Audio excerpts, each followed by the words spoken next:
ಕತೆ ಕಾಮನಬಿಲ್ಲಿನ ಪಾಠ.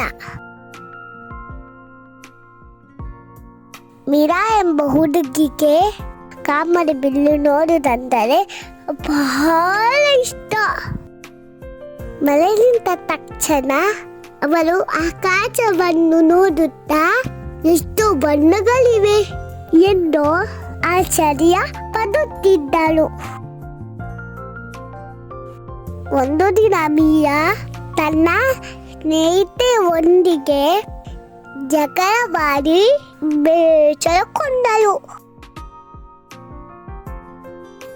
ಆ ಸಮಯದಲ್ಲಿ ಆಕಾಶದಲ್ಲಿ ಕಾಮನಬಿಲ್ಲು ಮೂಡಿತು.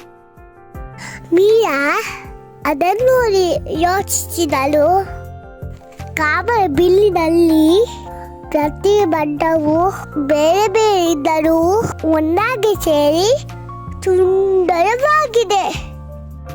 ಆ ಕ್ಷಣ ಮೀರಾ ಕಲಿತಳು, ಜನರು ಕೂಡ ಬೇರೆ ಬೇರೆ ಆಗಿದ್ದರೂ ಪರಸ್ಪರ ಗೌರವಿಸಿದರೆ ಜೀವನ ಸುಂದರವಾಗುತ್ತದೆ. ಆ ದಿನದಿಂದ ಮೀರಾ ಸ್ನೇಹಿತರೊಂದಿಗೆ ಪ್ರೀತಿಯಿಂದ ಪ್ರಾರಂಭಿಸಿದಳು. ನೀತಿ ಭಿನ್ನತೆಗಳಲ್ಲಿ ಏಕತೆ ಇದ್ದರೆ ಜೀವನ ಸುಂದರ ಆಗುತ್ತದೆ.